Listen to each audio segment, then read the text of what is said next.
want. What's up, friend? Hi, Matthew.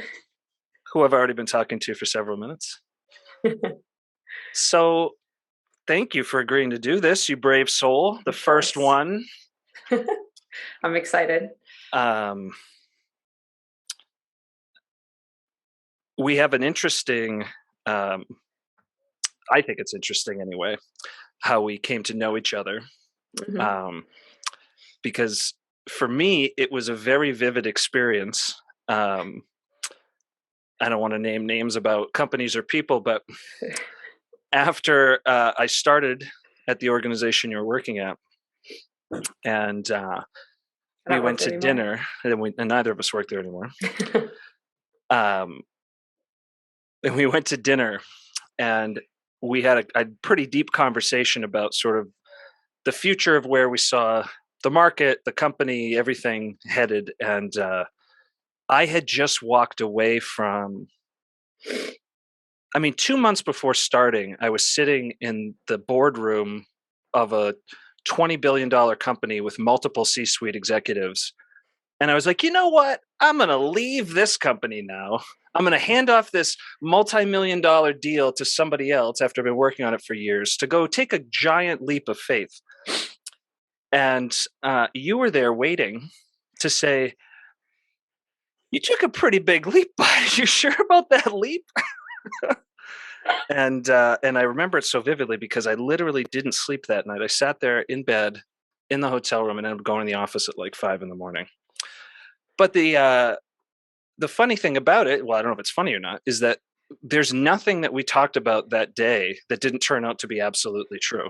So I think we didn't know each other from a hole in the wall, right? Like, how long had we known each other? Like 2 days, right? We'd interacted for maybe an aggregate of, 40 minutes. And you were still authentic enough with me that I felt like I could trust you. And that, I would say that that's only increased since then. So, well, that's my main memory for when we met, is an immediate sense that we had the same energy. And I actually don't remember scaring you by letting you know I thought you had made the wrong choice, or being really open about that, though it sounds in character for me. But I do remember immediately feeling a connection.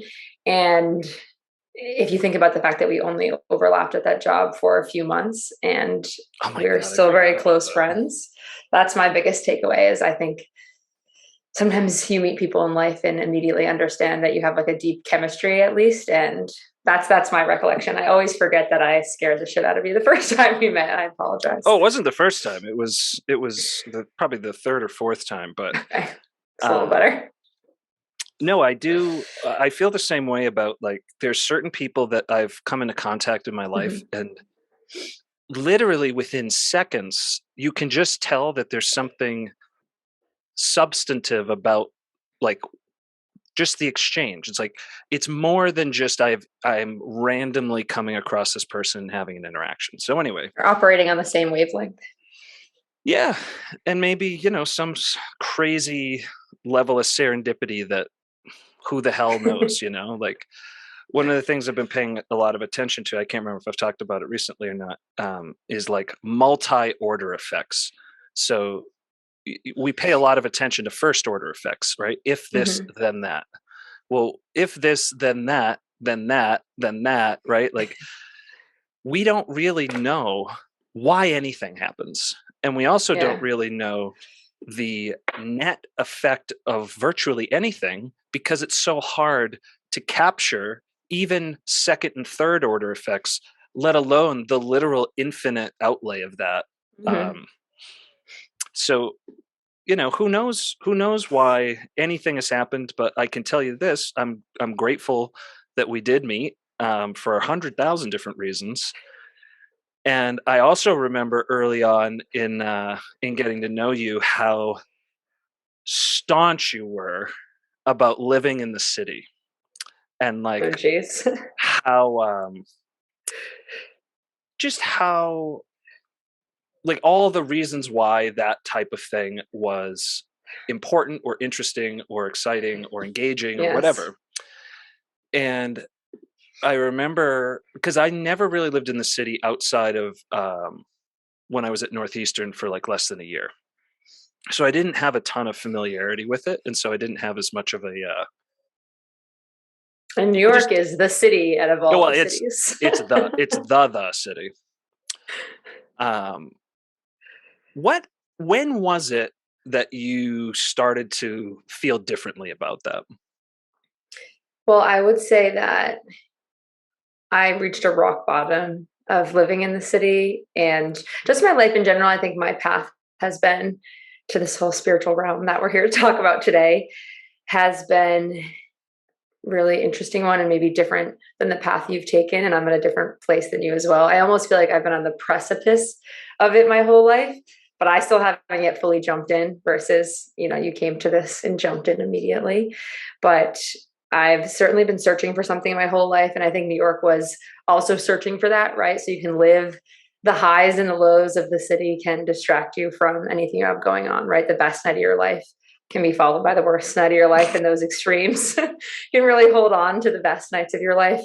And I've been struggling with mental health my whole life since I was maybe my early teenagers. And I had reached a point where working with my therapist and my doctor, I actually was looking at more going to either doing something inpatient or making a dramatic change. My therapist, actually, who is also quite spiritual, also an Untethered Soul fan, Nice. suggested that maybe the first step would be going home Hmm. and resetting. So I actually only plan to be away from New York City for about 6 months. And this is right before COVID. Oh. Everything in life happens for a reason. And I was going, my work told me I could return 6 months later.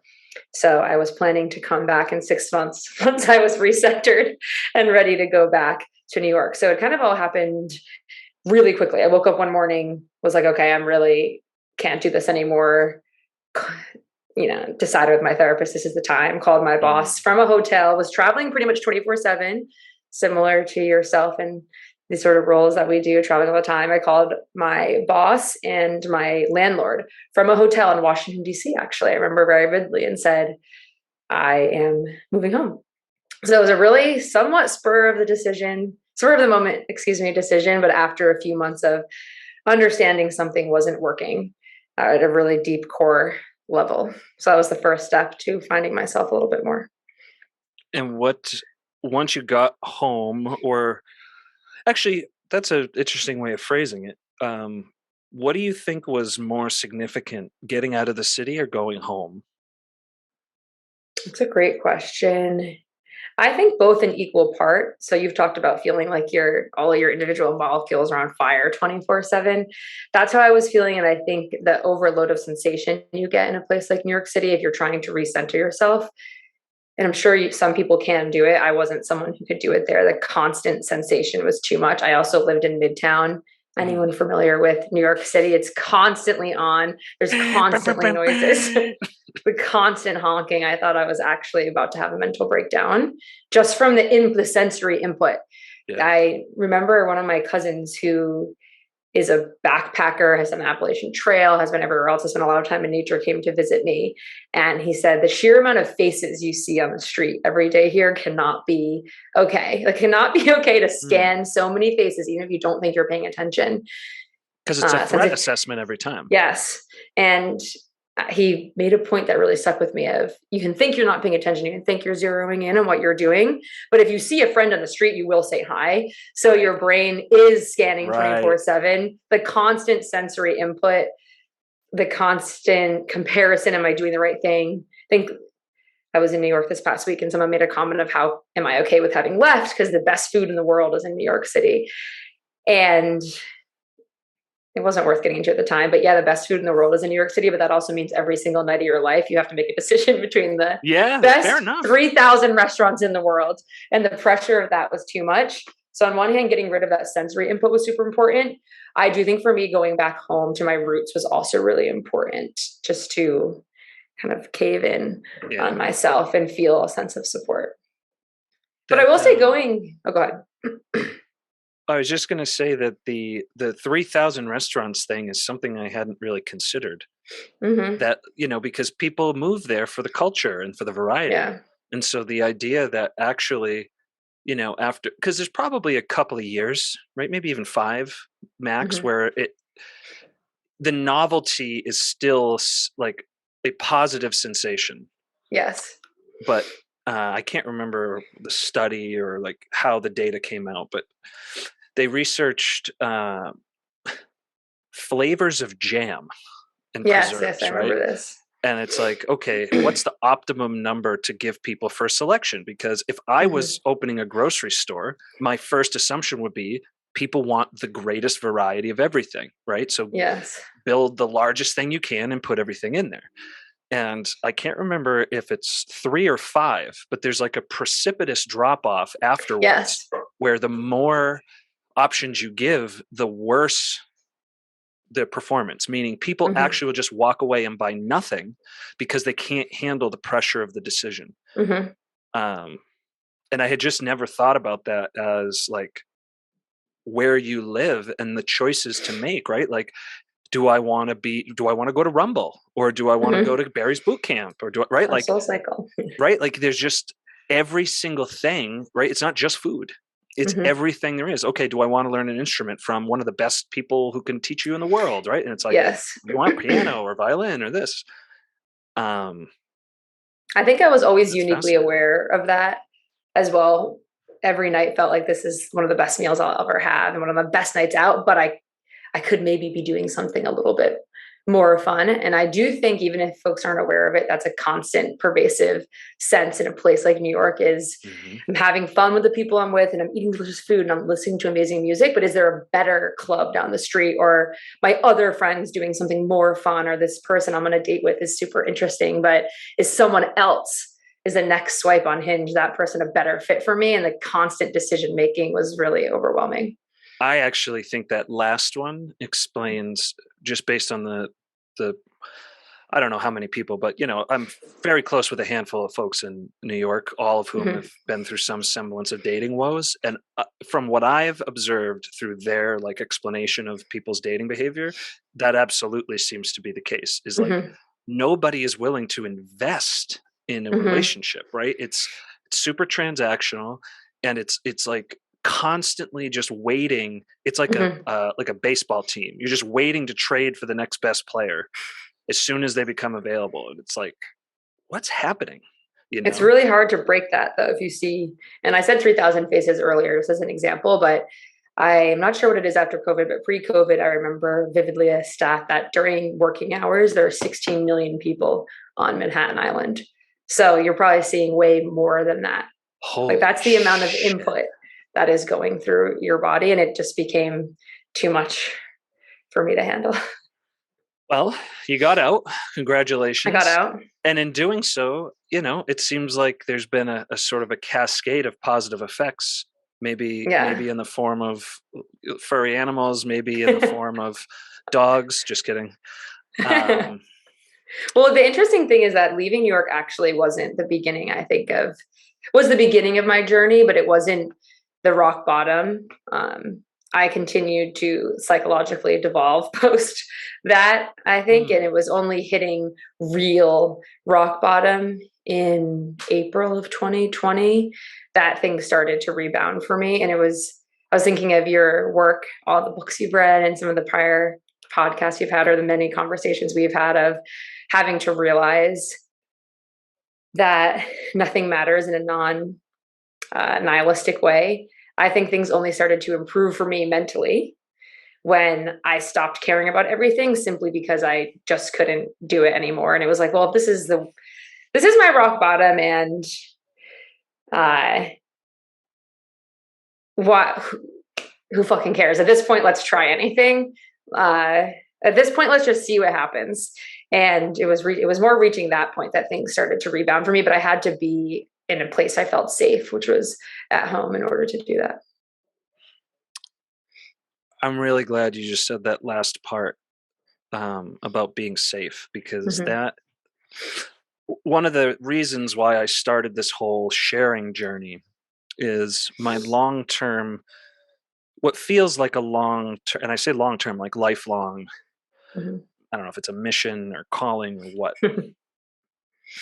appears to be finding a way to translate all of this stuff so that anybody, anywhere can start to heal.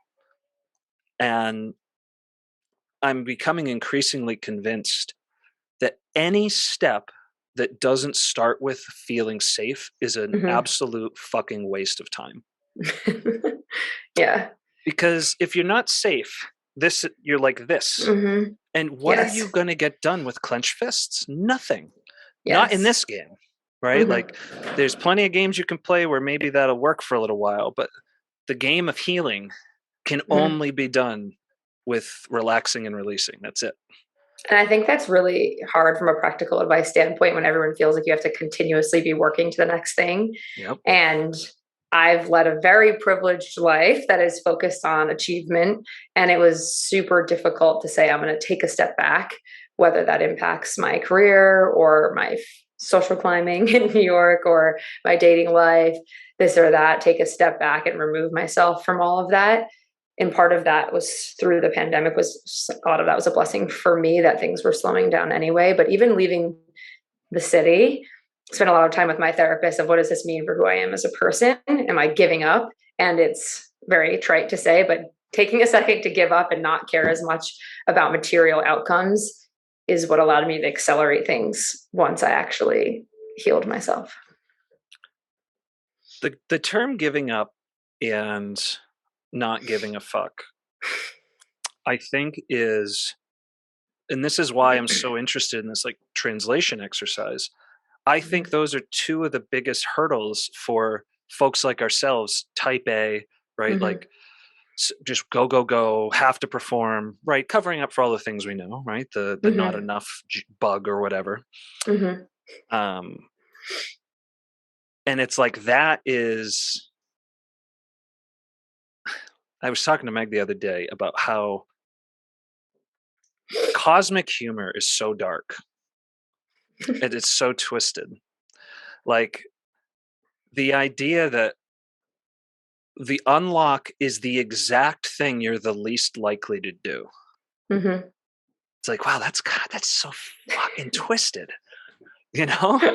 It's like you're gonna die miserable Mm-hmm. unless you stop trying to be anything And let go. and let Something you're go. holding on so tightly to. It's it just is so funny to me. And I was saying to Meg, well, I've probably told several people that like the deeper into this journey I get, the more it seems like just bounty is flowing into my life. Mm-hmm. But if I suddenly start giving a shit about that, right? Like I think it's only happening because I stopped caring. I Mm-hmm. stopped caring about money. I stopped caring about like what people think of me largely. Of course, it's a lifelong body of work, right? Like I'm Mm-hmm. not trying to pretend like I'm done by any stretch of the imagination. That's why it's apprenticing Jedi. But as soon as I'm very convinced of this because it's been written in text for thousands of years, as soon Mm-hmm. as I think I'm anything and it has anything to do with me and I try and like grasp at it, it Yes. just evaporates away. And that to me is hilarious. It's like, and I don't know the scriptures because I haven't read the Bible, um, cover to cover, but there's something in there that's, along the lines of, oh, of course I can't even remember it, so I'm not even gonna try. I don't want to butcher anything that important. Well, But something it's non-biblical, just a quote of "If you love something, let it go." I think is a relatable one. mhm. As if you're trying to hold on too tightly to something as you want it, it's going to crack. I really very much believe in that. One of the things that, and this is, I guess if I'm going to be on this journey, I guess I'll tell everybody about everything. So one of the things that happened last year when I was first cracking open the thing stuck inside me, or just I shouldn't even say that, just learning to not run away from emotions as they Mhm. happened. And I remember vividly one night I was sitting there and I was laying in bed with Gavin and I was suddenly just overwhelmed with thoughts of negative things that could happen. And it's dark. It's there's not a lot of escape in this scenario, right? And Gavin is your young son. Yes. Yes, very young. Toddler. Going into kindergarten next year. And normally what I would have done is an array of mental gymnastics to be thinking about something else, right? Like that would have been locked away and I would have been onto something else within single digit seconds. And instead what I did is I allowed every single thought to play out to its finality with whatever that meant. And I'm not going to go into all the details of what it meant, but like anybody who's had children and has had like frightening considerations about their children, you can imagine what that might mean.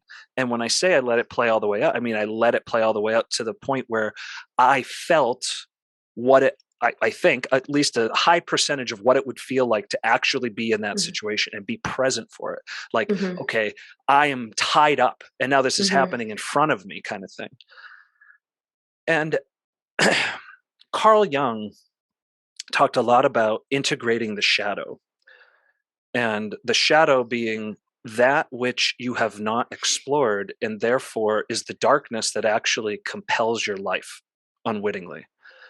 And so I am now of the belief that if you don't let those things come and go through you, right, those feelings, then I'm going to live the rest of my life like this, trying to not ever let anything bad happen. Because if it was to happen, then that means that I can't exist because I can't even tolerate the thought of the emotion, right? If I'm shoving it away so violently and aggressively.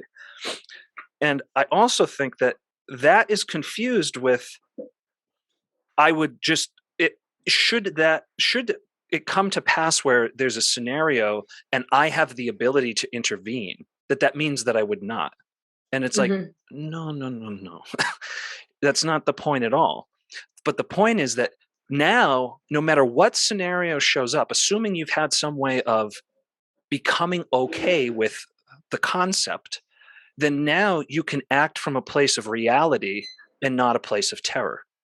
Because you never want to be acting from a place of terror. You're never going to make the best possible choice in that state.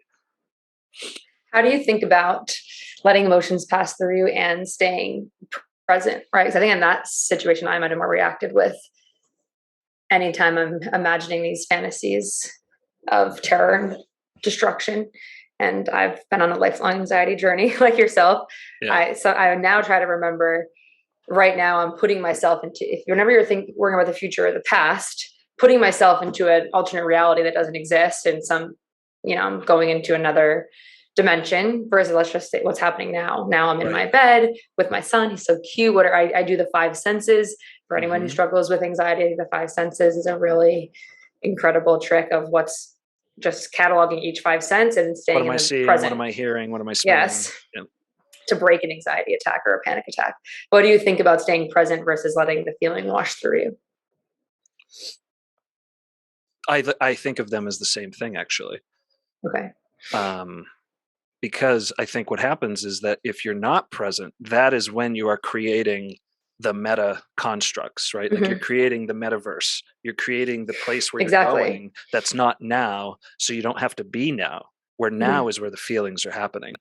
Yeah. And so if you don't deal with the feelings now, then your subconscious is like, well, we're not going to just let all this energy just hang out here. It's so destructive because it's so high of velocity, high frequency. So it's like, whoosh, right? And you do that for your whole life, and all of a sudden you got autoimmune conditions and cancer and like all kinds of things. I see it all around me, the body keeping the score.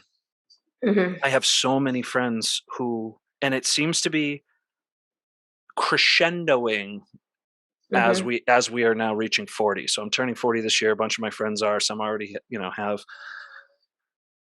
But I honestly think it's because our bodies ran out of storage. Like I think there's only so much shit you can put in there, and it's about midlife crisis time, right? I don't think that that's an accident. And I don't think that it's that people are like doing the math of like, I'm halfway to death. I know it seems simple. I really think that's just, it's too coarse because Mhm. that's not a crisis. That's just like, you've been seeing it the whole time. Like you didn't just wake Mhm. up and you were 40, like I was 37 and Mhm. 38 and 30, right? Like it's like Austin Powers and like getting run over with the, steamroller. Like we see it coming. Um, but you get, there is no method of trying to keep the universe from stopping giving you what you don't want and always giving you Yes. what you want. There is no method that works. It doesn't matter if you're a billionaire, right?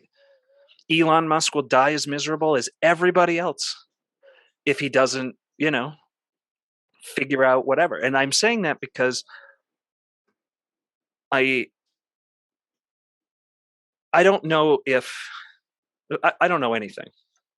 First of all, we'll start with that. But I question whether or not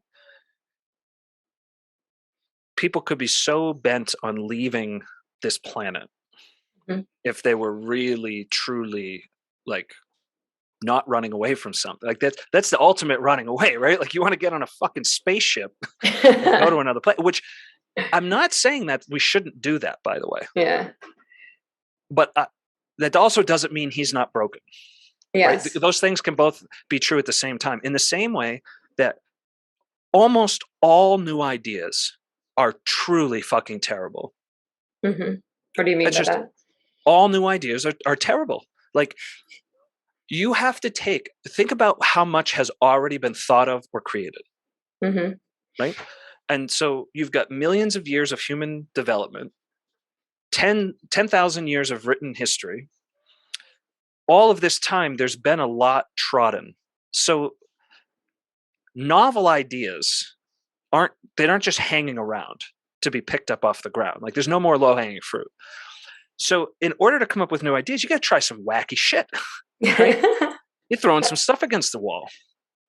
And so most of the time, in the same way that most restaurants fail, most businesses fail, Mhm. most ideas suck.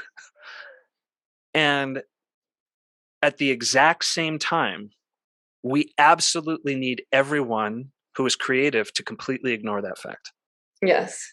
right? And so there's also, then this is another one of those cosmic jokes that I just think is so amazing. Like, okay, so virtually every time you come up with an idea, it's going to be worthless. But everybody needs to feel completely, relentlessly compelled to be generative, or else we'll never evolve. Not only will we never evolve, which matters because if you don't evolve, we're going to get eaten up by the system of nature, right? Like everything else will take back over. The whole thing It is really doesn't fascinating. doesn't that tie back to needing to feel safe to come up with new ideas and needing to let go of caring about what the next step is or what someone thinks about that idea? That is why I'm so excited about this like creative journey, meaning Yes. the learning things Mhm.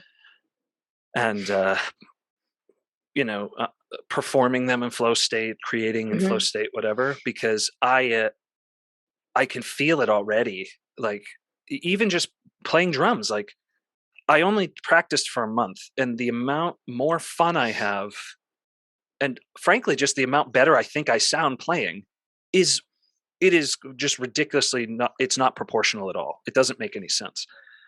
And I think that there's two explanations. One is the amount of time spent in flow state Mhm. doing the thing, which was very high, and I was often very high. And then also um, the lack of fear, which is what Mhm. allowed the flow state to happen to begin with, right? And it's like, okay, and I was still terrified to do it. But now this, whatever this next thing is, whether it's singing, Mhm. whether it's dancing, whether it's some kind of sport, whatever, it's all each time it will break down another barrier of terror that just allows you to be in that freedom. That's all flow really is Mhm. it's a permission to be free again. I'm pretty well convinced that heaven is never having to make a decision. So our dogs live in heaven all day. because they don't Very true. choose anything. It's just like, it's all an if this then that, right? There's Yeah. nothing to think about. And that's all of nature. That's why, nature is alleged perfection, because it Hmm. just is. Everything just is. Something lives, something dies, something's get created. It just is, and it just keeps being what it is. Well, that's why I'm also interested, though, as you go on this journey of how can people start learning to let go without hitting some sort of rock bottom, right? Because I know that from our conversations, you were almost at like an anxiety Oh no, rock bottom of feeling like you were going to explode 24/7. I was I was at fully at a rock bottom. pure, like, depressive state, rock bottom. And in both of those scenarios, we both thought, all right, well, fuck it. Like, let's just start exploring alternate versions of healing. So, I just, how do folks get there without hitting rock bottom? Or is everyone in our society at a collective rock bottom right now, which Well, is could be the case? so I guess it depends on what you mean by rock bottom. Hmm. Because if you look at the amount of day-to-day stress that a modern human lives under Yes. compared to somebody 5,000 years ago. And I'm not trying to say that like a serf, working the fields for somebody lives some like glorious life. In no way is that what I'm trying to assert. However, I do actually think that that life was less stressful than Agree. just the average person living in suburbia. And so I think the reason I'm saying that is I actually think people are closer to rock bottom than they think. Hmm. Just the average PTA meeting is just filled with a room full of people ready to fucking snap. And how close are they to snapping, is a relative thing. But like on the grand scale of where are you from nirvana to hell, I think almost everybody in the modern world is living a very close version to hell. Hmm. So that's the first thing. Second thing is, and this is another part of the comedy of the cosmos, is I used to think that I had to try and save everybody, Hmm. meaning my family, my friends, right? Like if there is something I could do about it, then I should.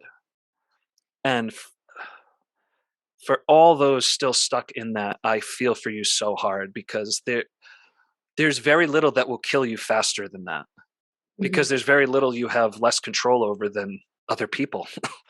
In fact, there is nothing you have less control over, because at least the whole universe, you've got an if this then that calculation that if you're clever enough and have enough data, you can actually predict what's going to happen. Hmm. However, humans are the only fucking known thing that transcends the entire if this then that. So you've got another consciousness who can literally just make any choice at any time, which is fully unpredictable. So it is actually the least probable thing you could ever control. And of course, that's what we all do for most of our lives, if not our entire lives. Hmm. So I'm saying that as a preface to, there's a lot of people that no matter what happens are going to die not having woken up. Hmm. And that's okay. And that is a really hard thing to let sit in your heart. And I think that the inability to let that concept ring true like a gong is what's wrong with the woke thing, that I'm just going to call it the woke thing that's Hmm. happening right now, is that like you can't fix everyone and everything. The Hmm. only thing you can do is work on you. That's it. And now I see that be the change you want to see in the world. It's not a little, you know, trite saying. It's the whole fucking game. It's like, technically speaking, the entire spiritual journey is in that phrase. Hmm. And that kind of thing continues to amaze me, the amount of abstraction you can achieve with certain things. And how so I saw Jordan Peterson this week, and he was talking about Jean Piaget and a lot of the research that he had done on how people start to interact with the world as their children and form Mhm. ideas and maps and all these kinds of things. And I Okay, just when forgot they're children or through the eyes of their children? when they're children. So he did a lot of research. He wrote like 50 books on like what happens in childhood. Now, I'm going to be completely honest with you. I didn't know anything about this guy until 2 or 3 days ago, Mhm. and I've bought a couple books that I'm waiting on. And I've completely forgotten why I even brought that up. So let's just hard pivot to anything else. Doesn't matter. Well, I'm gonna hard pivot to how you can get there, and I think there's like a long-term painful way and then a hack I've been trying Oh yes, recently, say more about that. which I think you can get to the rock bottom point you said, and that has been true for me the rest of my life. I stopped drinking after really reaching rock bottom of people. I'm not gonna interact with you anymore until we Right. change this lifestyle in some truly horrifying situations. That was the only way I stopped drinking, was once, the cost was more than you could take. I think for this, I've struggled a lot with depression. As you know, I have a very privileged life. So first, I want to say that I privileged to have a safe space to go back to, privileged to have the resources I have, but and have a very happy life. I think of depression more as a purely medical condition, and have been struggling with, trigger warning everyone, like the suicidal ideation my whole life. Tried all the different things that are out there to try medically, and it was only beginning of COVID, still felt that way, had moved home, had made all my changes, have seen so many therapists. You actually couldn't go to an inpatient during Mm. COVID. It was too much. So some of the places I was looking at before weren't an option. Felt like there was literally nothing left to do. And I just remember and also think really blessed for my therapist who always like let me go through my own path of this and never pushed me in a certain direction. And then one day was just like, all right, well, at this point, it's going to happen. So let's just do some crazy things for the next few months. And that's how I started making the choices I made of let's get a dog.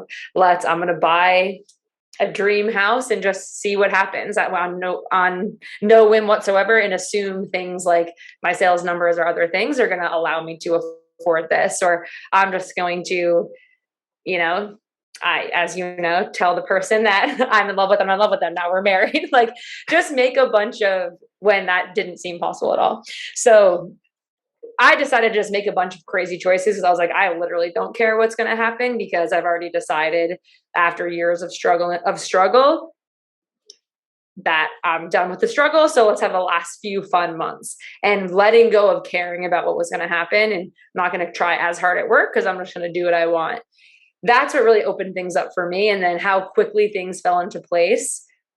I think you've had a similar experience. As soon as you let go, like, things just started happening for me that were great.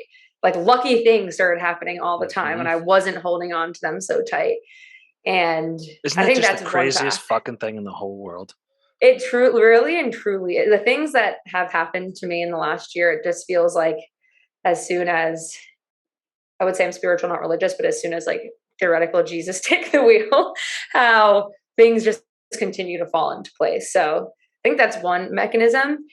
And what's been super interesting for me is 18 months later, my life is the happiest it's ever been. And I started to try to clamp down on things Ah, again, ha, as you ha. know, and force outcomes, whether it's at work or in my personal life, and work towards them. And then started to feel really depressed again for the first time, which I think if you've, Mm. anyone who's been depressed, if you felt depressed every single day of your life, no matter how good things are going, you can't get this like, or if you have voices to stop talking. I have like pretty active voices that I manage through a medical team. Like, you can't get the voices to stop talking to you every day for your whole life, and then they're quiet for 18 months and they come back. It's like, oh my God, this is awful. And then realizing it's because I'm holding on too tight, and then let go. And How blessed is it that you saw that it's so been, quickly, though? that's, my therapist says the same thing. Thanks, Matt. I'm just having I'm serious because the that's the thing wisdom. that, especially Yeah. type A folks like us, you Hmm. have to. I say you have to. Of course, nobody has to do anything, but it's so valuable and it's Yes. so accelerating if you can see the progress for what it is. Hmm. right? I especially got sucked into this like linear only progress Yes. necessary. And if I couldn't see a trend line from where I was on any, whether it was fitness, something with Hmm. Meg, like whatever, if I couldn't see a trend line up and to the right, then I just abandoned all effort and just focused on something else. And it's like, Yes. that's so, first of all, what natural system do you know of that works in that way? Like, Hmm. there's just nothing that works like that. So being able to see, like, yeah, it it didn't go great. There was some stuff that fell Yes. off the wagon, and it hurts and all that. But what would that have looked like 3 years ago? Dark. Dark. And I also think learning how to let go of the outcome is a really hard thing to do. So you read that in a lot of books, or there's that famous book of Who Gives a Fuck or whatever. What's that book called? Subtle Give art of No not Fucks. giving a fuck. Yes. I actually didn't love that book. I think I read it at a time I wasn't ready for the Yeah. messaging and I couldn't understand. Well, I want to try hard in my life and I want to be a good friend and a good partner. Why would I just not give a fuck about doing any of those things? Like, I'm a good person who wants to try hard.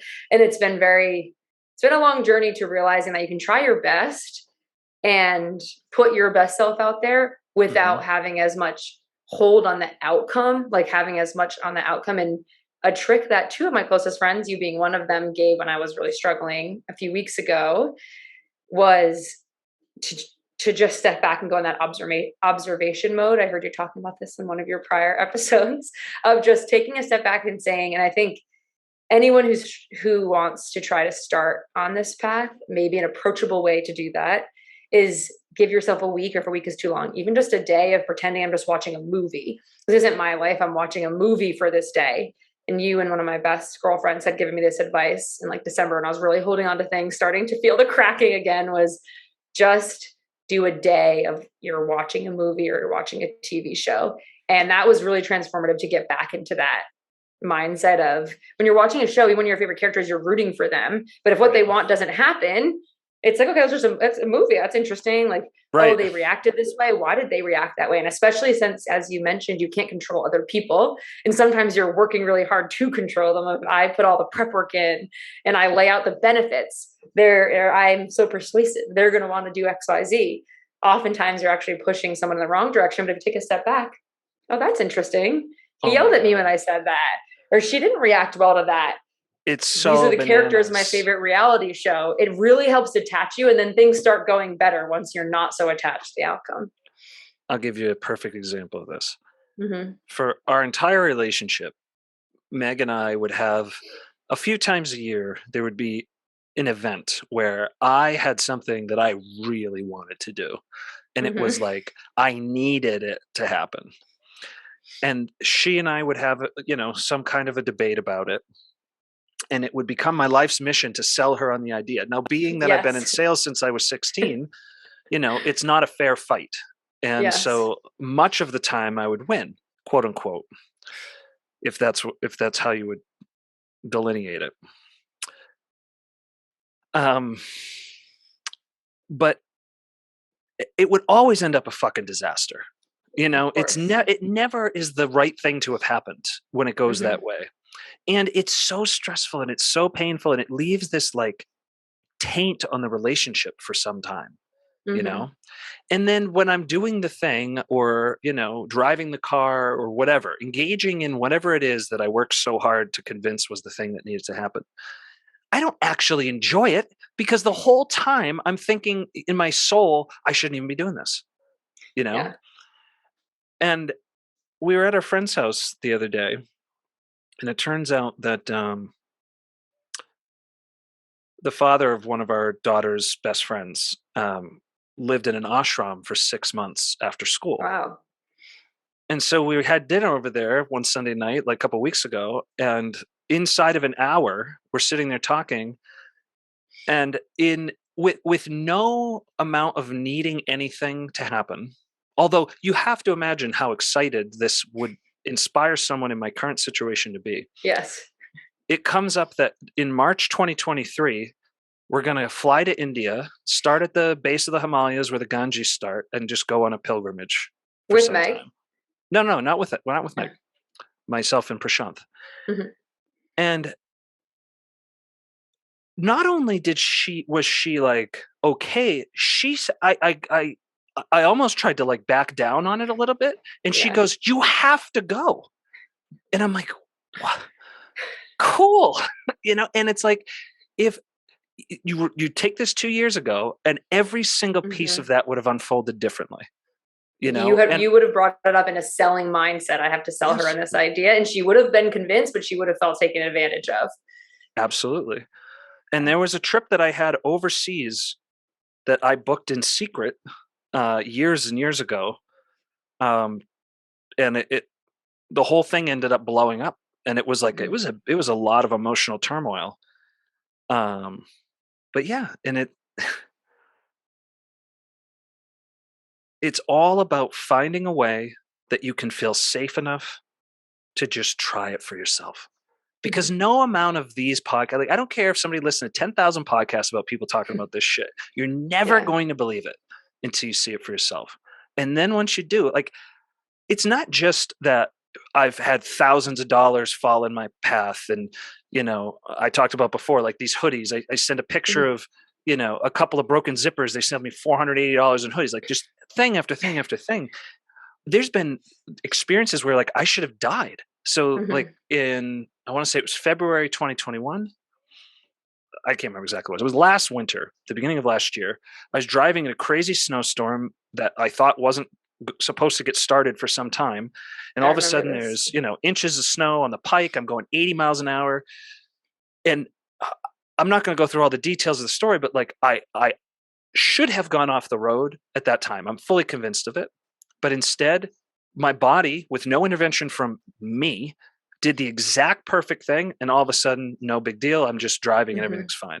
And it looked like I was a stunt driver. The people behind me driving by, I'm like giving them peace sign, because they're going, holy shit, what the hell? And then not even an hour later, an even crazier situation happened where I'm on the back roads in the central Mass, coming up Mhm. over a hill, sliding sideways as a truck coming down, and same Mhm. exact thing. Body just takes over, right? The Jesus take the wheel premise. All Mhm. of a sudden, I'm totally fine. And so it's not just gifts. It's Mhm. like if you live in the present moment, fully devoted to whatever the universe wants, I'm going to say it out loud, and I know what the risk that this carries. I almost feel like you might be invincible. What I mean by that is the universe wants to ascend Mhm. from plasma to atoms to cells to whatever the Mhm. hell we are. So, if that's what the operating system wants, and the operating system has any fungibility, and I believe that it does, then it's going to conspire Yes. to keep us going. That's why I think in the Bible it alludes to the fact that all the animals, like everything is here for us. Not not quite literally, but it's like you made it. You made it to the top state. So like take what you need and only what you need, you Mhm. greedy fucks, and keep ascending. Um and so I actually think that the quantum realm is the answer to this. And Mhm. one of the reasons why I'm fascinated by Piaget is I heard that he was very into looking at the intersection between science and religion. Yes. So if you're familiar at all with quantum mechanics, Schrodinger's cat um, is this notion that okay, you've got a box, and inside the box is a jar of cyanide, and it's like a coin flip chance that the bottle's been broken and that the cat is dead inside the box. Mhm. And the assertion is that in the quantum realm, the cat is both dead and alive at the same time until you observe the Yes. inside of the box. And I actually believe that to be true. But it's only at the quantum level. So it's only at this like very micro energetic state at which those changes can be made. Like, so technically speaking, I could change into a frog just standing here, technically speaking. But for all of the quanta to make that choice all at the Mhm. same time is just so improbable. But I think it actually could happen. So what happens when you set your intention and people Mhm. pray and people meditate on things, I think it's putting it out there right? And I think the more often you do it, the greater your focus, the more energy you can channel, right? Because you've got out all the inhibitors or whatever, and the more people that are doing it, right? So there's scientific research, link to it in the show notes, about Mm-hmm. prayer circles, right? Like very large numbers of Yes. people dedicating their intention for something to happen, and it fucking works. Like, Mm-hmm. we know it works, but we have no idea why. Well, I think the why is that the quanta is there such that the universe can make subtle changes as Mm-hmm. necessary for conscious intention. And so if you are conscious, fully conscious, totally in the moment. Now, the real, I mean, whew, the real cosmic fuckery here is you don't know when you're not. You Yes. think you know, right? And man, that's the real goat fuck of this whole thing. Is like, you think, oh, I'm cool, I'm sitting in the seat of self, I'm in control, I'm in the moment.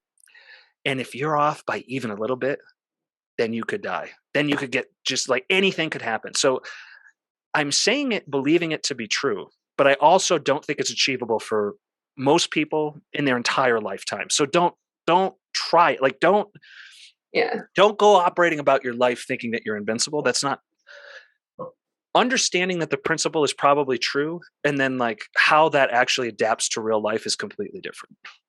I don't Well, know. I think it does, but I also think another easier entryway into this whole uh, mindset is the stoic challenge of, again, giving yourself a day or a week of, I'm going to think of everything that happens that annoys me. As soon as you feel your skin tightening up or your hair raising, or being observational enough to identify when you're getting irritated, to think everything that's happening is a challenge for me to be maybe not positive about it, or like toxic positivity, which I think is also problematic, but thinking, okay, this is a challenge universe is giving me. Thank you, universe, for this feedback. Thank you, universe, for the challenge. Here's how I'm going to react positively to it. I think you also start seeing things happen, and it happens in big ways and in small ways. And every time I feel myself getting out of alignment, reminding myself of that. Like, I was traveling a lot over the last 2 weeks, which, again, I can't believe used to be a lifestyle, but traveled to a few different cities over the last, like 5 different cities in the last 14 days. So when you're traveling a lot, there's a lot of opportunity for things to go wrong, and putting myself in the mindset of, awesome, this is a stoic challenge. I'm excited to see what goes wrong, and excited to see how calmly I can deal with it in the small ways you get rewarded. And I have a bunch of different examples of the last 2 weeks, but one I'll give is I lost one of my favorite items. And if you're someone, I think, who has to work so hard at staying calm, these little talismans can mean a lot to you. And I have a little item I take with me to stay calm. Realized I lost it on a plane, and just immediate reaction of like feeling yourself tense up of, I'm not gonna be able to sleep without this, or I'm not gonna be able to do X, Y, Z. And then decided to just actively breathe it out. This is, again, very small example, but said, okay, you know what? That's totally fine. This is a challenge in the universe. Thank you, universe. It's actually myself that controls if I'm at peace, not this little object. So we'll be okay. Moving on the rest of my day. And Matt, I kid you not, looked through all of my things. When I woke up the next morning, put my coat on to go to work. And this is a coat I'd taken off 4 or 5 times. I realized I lost this item, slid my hand through the coat. And right when my hand like left the jacket pocket, the item was in my hand. And I was like, thank you, universe. This is the universe. If I have legitimately turned this jacket inside out to see if I had this, and only when you I'm no sure longer cared to find it. Yes, I'm sure it was there, but I'm so spiritual these days. Who knows? Of course it was there. Really, yes, but you were never going to find it. It was there. I just think that's a very small example, but it's happened with huge examples, as I alluded to earlier, of in my life. As soon as I said I didn't care the outcome, things came together. So I think that's one of the most powerful things about this journey that we're on. And if you want to try it for yourself, anytime you start, and Untethered Soul obviously is the Bible for all of this, but anytime you start observing the little cricklies happening, like you feel your emotions raising, taking that as a challenge of like disturbance in the force. This is fun. Oh, I'm late and like I'm getting 3 red lights in a row. This is hilarious. Like, look, I see what you're doing, universe. I'm going to stay calm. And that only seems to happen when you're stressed. Yes, right? exactly. And what I see that as now is like it's actually there on purpose, you know? Yes.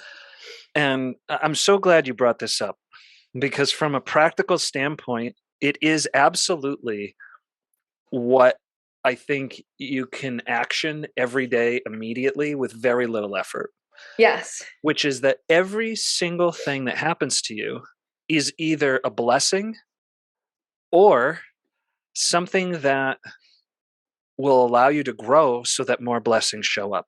There's only Yes. those two things. That's it. There are no bad things, right? Like Hmm. people in your life are going to get hurt and they're going to die. Hmm. Spoiler alert, you are also going to die. Right? So it's like, okay, these are known things. So Yeah. therefore, in the symphony of life that has its highs and lows, you know it's coming. So just like get ready to Yeah. dance. I And do you think can those, dance best when you have the least weight on you. yes, exactly. Those bigger things are obviously an even bigger challenge. And what I'm hoping is practicing with the little things allows you to be ready for when something truly tragic happens, understanding that it's happening for a reason. And even if you can't understand what that is, working through it, but if practicing with the small things also helps get you off the autopilot of just Yes. going through I You got think to we're get in the a, reps in. yes, we're almost in a uniquely privileged position to have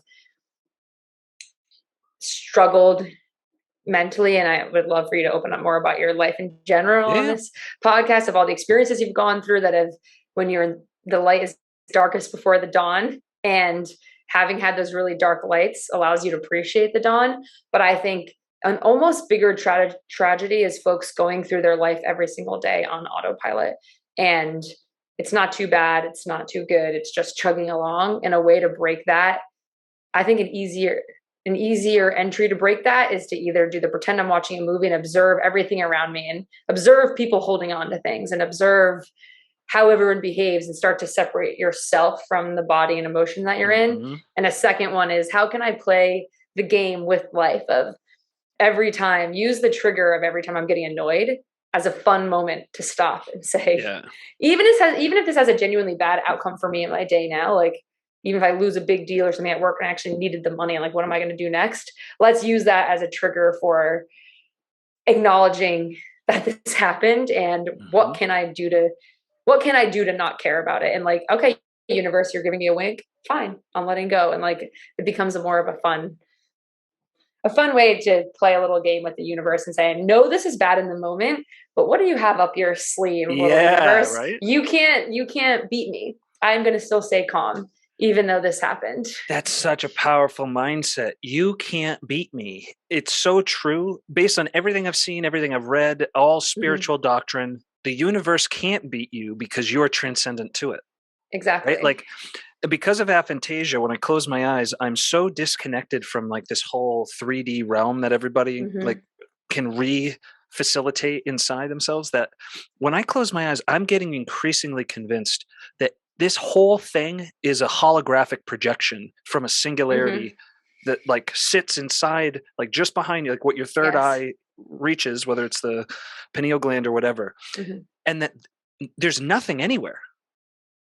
Yes. Well, I'm coming at this from a little bit of the opposite of you. I wouldn't say I have hyperphagia, but I have a very vivid imagination. I have Mm, very highs and lows. I can shut my eyes and I can actually taste a meal I've had, like pretty wow, close to the real experience. that's So cool. I think you can come at it from both sides. But one thing I've been doing recently, especially like as our society gets closer to AI or holograms or Hmm. 3D, jumping into the Oculus or whatever, if I'm feeling overwhelmed, just stopping and looking, like if I look at my hands or if I look at the scenery around me, like what is to say that I'm not already in a video game? And Hmm. as soon as you think about that, and I've never actually put on like a virtual reality VR, suit, yeah. but apparently they have them at, I think, Foxwoods or Mohegan Sun, somewhere around us. They have one. One of my aunt went recently, said it was insane that you put on this suit and you really feel like you're there. And you see the videos. There's some funny commercial out right now. I think it might be for Oculus, people like running into the wall or something, right? But they get Mhm. really, you're so deep and you think it's real. So if you take a second to pause the middle of something, like, what is to say this isn't a suit, right? What is to say this isn't a video game? And that's a useful abstraction, even when life is really deeply hard of, okay, this is the video game experience I was given. I'm coming from a fairly privileged one. There are people who are way more privileged than me and people who are way less. So wherever you sit in that continuum, if this is the video game I was put into, what are the choices I'm going to make? And just that like slight abstraction from this isn't happening to me. Me is something inside my heart that we don't understand yet as a society. This isn't happening to me. This is happening to the video game I'm in right now.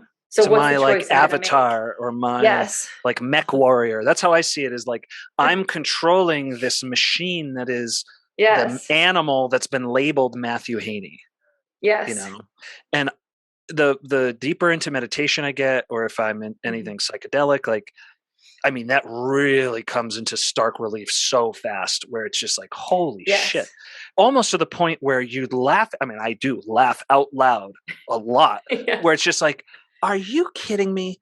Because you'll go months with it, like, where it slowly fades away, like the reality, like the core truth of it all, which is that, you know, nothing is real. Everything is a projection.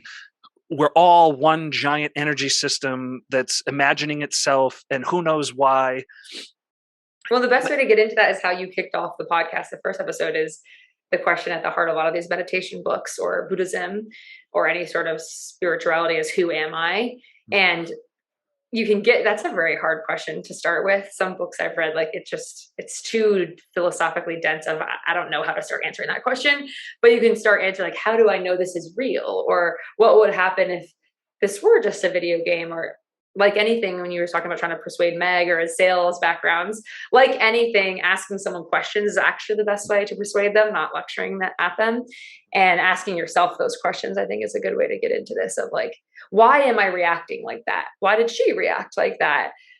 Why do I have such a tight hold around this? Like, is any of this even real? Why should I care so much about it? Why can't I respond to setbacks with, okay, great, this is the next stage of my evolution? So I think asking some of those questions of, is this even real? Why do I even care about this? Are a good way to start entering this spiritual realm.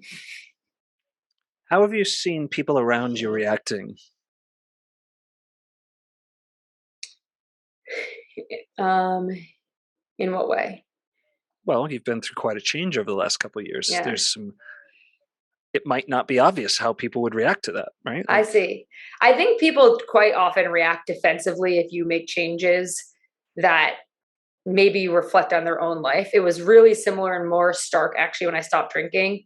I think society in general, especially post-COVID, there's been a bigger focus on substances. I think people are getting more into not drinking. But even today, if you stop drinking, or especially 5 years ago when I stopped drinking, the way people react is so illuminating of, if you choose to not have a glass of wine at dinner, the tailspin that kicks people off into.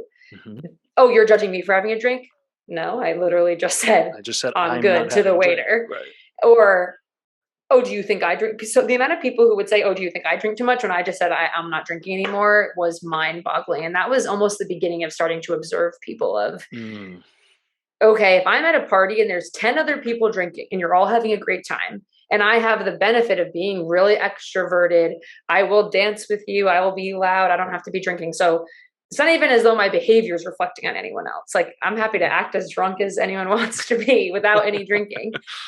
Just the act of not having a drink in your hand, being one of 10 people, can send people into a total tailspin, to the degree to which, if someone is trying to stop drinking, which I highly recommend to anyone, even if you're not dependent on alcohol or having bad consequences, I think it's just better to be clear. I think it can give you a lot of benefits to be clear-minded.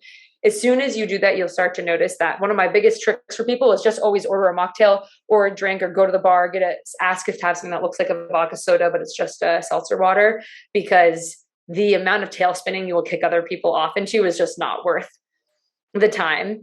And I feel the same way with things like this, of if you get a little woo-woo, sometimes people get nervous, or if you want to ask, I can only imagine what people have said after I've left the room.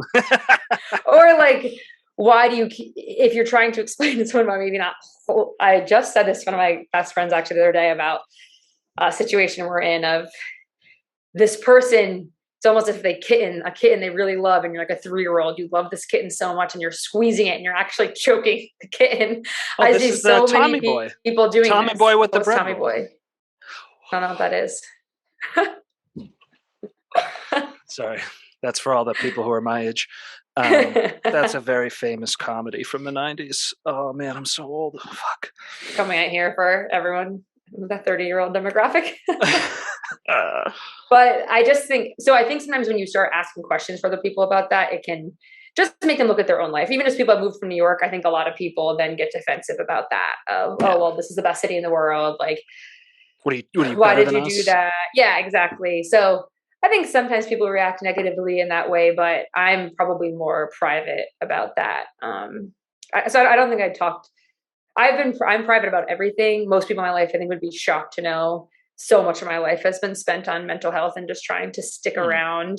I think in the same way. So I probably appear fairly similar, just more content. Like I remember you or lots of people will say to me, "Oh, you just seem so much happier or calmer."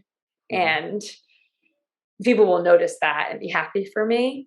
But I haven't really gone as much into why that is. I will say I have 2 other girlfriends who are also on a bit of a spiritual path, Nice. and they've gotten more negative reactions, I think, because they were prior both people who are maybe dealing with trying to fill the hole inside them with lots of social activities or being really present on social media or this, that, and the other thing. And then once they decided to work on being at peace with themselves, their absence from other people's life in a frenetic way of all these social media posts or all this going out or this or that, other people have reacted negatively to that vacuum. And they've had some really interesting experiences of people like beyond just like, are you okay? Are you like dead? You're not on social media. You're not answering your phone, to even some like negative reactions of like, you're not being a good friend to me because you're spending this time focused on yourself or you're not reachable 24/7. I think that can be interesting, especially if you're trying not to complain as much or this or that. Like that's a big way you bond with people. I think you mentioned that in one of your earlier episodes, but I personally, I think more have just been doing this on my own. But if it causes a marked change in your personality, I think that is threatening to people. I'm trying to think what's the antidote. And the only thing I can think about is love. And what I mean by that is self-love first. And that only comes when you feel safe. So it goes back to the like everything starts with you have to get to feeling safe. If you can't get out of fight or flight, you're fucked. There's no point in trying anything really, I think. So like 100% of your effort should go into feeling safe first, right? Like don't waste anything on the higher level stuff. Like, so whether it's getting a job or like getting out of a violent situation, right? Like if you're getting shelled in fucking Aleppo, what's Aleppo? You can't be like worrying about ascending to something because you're trying not to die right now. Anyway.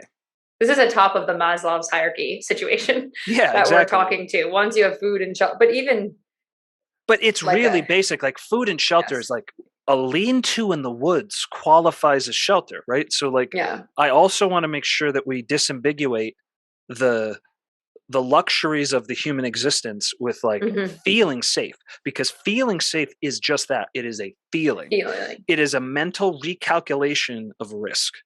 And it requires, I think, a little bit of the... Well, and that's why I might, in addition to your suggested reading list of the Untethered Soul, I think everyone should start there. I do think it's easier.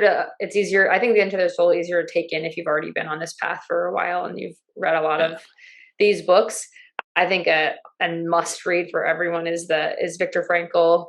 Man's Search for Meaning. Man's Search for Meaning. Because I think a lot of the times the first questions you can have for this are, if you're not, a pushback people can have when they don't want to look inside themselves is like, oh, you're in a privileged position for XYZ, which is so true, but this doesn't apply to me because I'm working through this, that, and the other thing.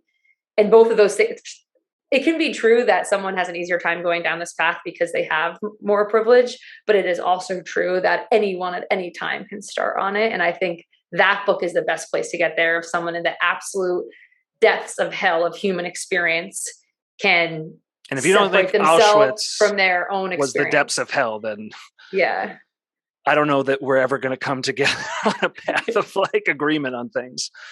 Exactly. So I just wanted to add that to the reading list, because I think to Yeah, your point, that's you a have to great one. have some level of safety, but that is probably a lower base level And just to than give folks a people little are more thinking. detail of what that is. So it's a short book. It was written It's super short. post World War II, as you might imagine. And this is a gentleman who was a scholar, and he had a whole bunch of his work, And a uh, psychiatrist, I think. yep, incinerated on arrival. His family was taken away and exterminated. And through this experience, he managed to find the power of transcendence. And Mm-hmm. he managed to find that. And when he talks about man's search for meaning, it's really about how do you find purpose in the face of what looks like hell. Mm-hmm. And so the point is, like, if you can do that, what other situation could you not do it in? And of course, it's like, of Mm-hmm. course, there isn't one. Mm-hmm. So I think to your point, I'm really glad you brought up the question the way you did. How do you get started if you're not at rock bottom? Mm-hmm. Well, one way is to read about somebody at rock bottom, Mm-hmm. That's a really right? great call out. And it's like, okay, so you, you heard the summary, like that's pretty fucking close to rock bottom to me. Yeah. And it's really real, and he doesn't pull any punches, and it's not melodramatic either. It's not a It's also hyperbole. not gratuitous if anyone is Right. nervous about their stomach or it not being able Yeah, to it's sleep not at night. graphic. It's just like people are lost and now I'm hurting. You Mm-hmm. know. Mm-hmm. It's but that's a And good doing point. that in It's the not. face of extreme challenge. And I'd also say that, kind of different topic, but was thinking about it when you were talking through, is that it's also not, I don't think anyone's ever at the end of it. So I think I started at the Right. beginning by saying, I don't know if it was recording or not, that I don't think I'm in the same place on this journey as you are. I've gotten so much better at letting go of things and being in an observational mindset, but I still really struggle with things like caring a lot about what people think of me, even if I've let go of some We of the all do. outcomes of success or this or that. So also want to say, I think it's like I don't feel enlightened. I would say I feel awake That's it. to, It's yes, exactly. enlightened is a toxic word. It's a really dangerous word because Yeah. until you are Christ parting sea or like whatever, walking on water, changing shit, like until you're a Jedi, right? Until you're Hmm. force throwing fuckers, like you ain't done. And even them, right? Like even if you take the fiction of the whole Star Wars world and you just pretend like it could have been real, all of them were already grandmasters and they all had grandmasters themselves, right? Yeah. Like everybody is always learning. And I'm so glad you talked about that too, because that's another one of the cosmic jokes is you can really very quickly get a sense that you're better than everybody. Yes. Because like Yes. look what Especially on I this figured path. out. Look what I Yes. figured out, you dummies. And it's like, oh, you think that you are going to get blasted left, right, and center so fast you're not even going to know what happened. And I think that there is a that forever, right? Like Hmm. I was talking to somebody just the other day. It's like you're climbing up very steep stairs, right? Imagine you were at the pyramids and you're just Hmm. climbing up straight and you're like, oh, I'm almost there. And then you get to the top and it's just a giant fucking plateau for miles. And then there's another staircase and you're like, you son of a bitch. And it's just like that forever. You have to Forever be and ever. grateful to be on that. Yes. That's the other thing. Yes. Gratefulness, very simple hack. I think it's in every single book, but one of the most effective of being grateful for the challenge you're in or being grateful for people in your life. So grateful obviously to have met you and other people on this path. That's been something that when I'm super sad is a good way to get out of it, or when I'm like not feeling connected to this path, a good way to get back into it is the very simple three things before you fall asleep. What are three things you're grateful for? I think that's one that sounds trite, but is super, super helpful to start, even waking you up to your own I tried life. gratitude journaling. I tried apps. I tried a lot of different things. to try and Mhm. make it a habit, and none of it really worked. Interesting. It doesn't mean I didn't do it for a long time, because there were some things I did for, like, we did a gratitude as a family. We would like write down Mhm. every day, Yeah, that or maybe sounds it like was once good. a week. We wrote down like Mhm. something we were grateful for and put it in a jar. And at the end of the year, we read 50 things that we'd been grateful for, and it just you realize, wow, what a blessed Mhm. life we have, kind of thing. Do Um, you are you still doing why do you think that didn't stick though? well, first of all, a lot of it's persistent, and it just Mhm. I'm grateful for Meg just doesn't have the I same know. feel on the 50th time. And so it's as soon as it starts to feel false, it's over. Yes. Yes. And it's not long before that's true. And the solve for me has been the cold, dark void of space, because that is what 99.9999999% Mhm. of everything is. And so even if I was watching my children being flayed and set ablaze, it is an God. infinite blessing over nothing. Having yeah, just being one of the particles floating around Nothing. the There universe. aren't even particles. That's the best part. It's a fucking vacuum Yeah. for longer than, if you went at the speed of light, longer than a human could live, in every Yeah. fucking direction. It's so cold you'd freeze in 15 seconds, Mhm. right? It's unbelievable. And so for me personally, that has been my anchor, is that, like, no matter what I see, because if I start from there, then I know there's nothing that could ever happen in my entire life. There's no permutation of things that is worse than the cold, dark void of space.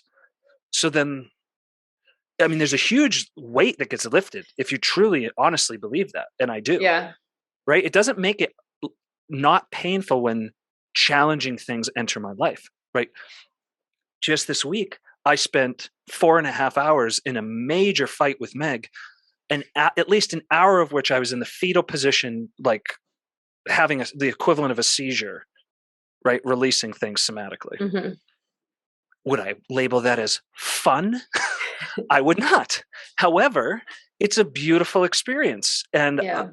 the way that I have felt since has been dramatically elevated.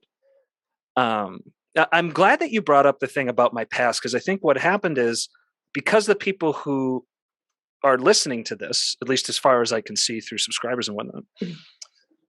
are virtually all people that I know and Mhm. know pretty closely. And certainly that was true for episode one, right? And the farther Mhm. out we get on this, especially now that I've put this out on LinkedIn, Mhm. that is going to become less and less true very quickly. So the next one, I'll do a little autobiography.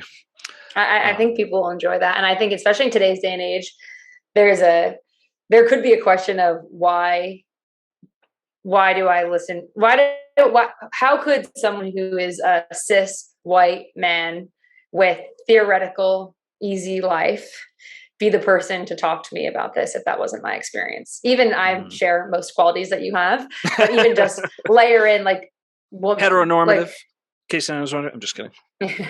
like I layer in like woman to that, even that's 1 degree separated. Like I've had Yeah. experiences you haven't had and have roadblocks you haven't had, but we've been able to connect really deeply on this. So I can vouch for one level of difference that even this, I think this path is open to everyone, but everyone has to do it their own way and maybe want mentors that look more similar to them. But even that said, it would be, I think, useful for people to hear that folks' lives aren't you never know what people are going through. You never know what people have gone through.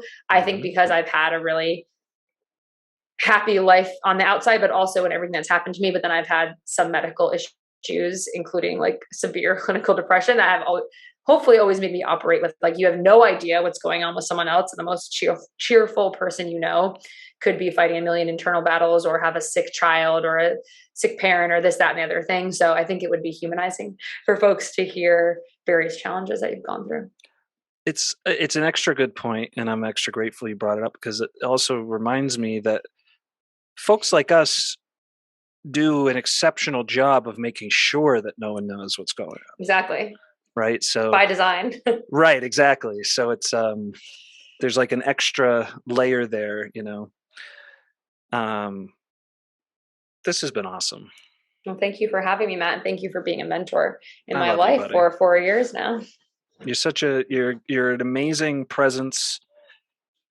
Uh, I appreciate that you stayed in touch after I left, because there was a period of time where I was in a really dark spot.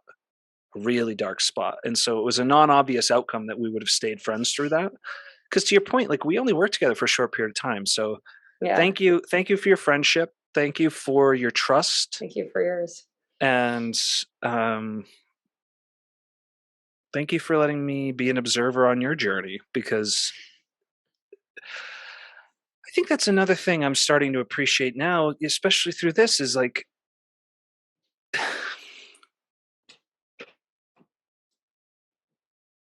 there's something to the abstraction of the idea of Christ with the cross, right? Hmm. Like, if you've got to bear the burden, like, why just do it for everybody? Fuck it, right? Like, if you've got to go through hell anyway, Yeah. then part of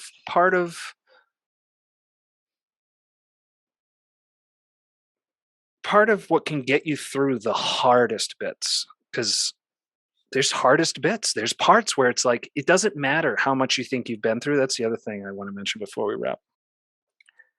You look at some of these gurus over time who have gone from, millions of followers and prominence to, like, oh, it turns out they were like raping people and shit. It's like, Hmm. how the fuck does that happen?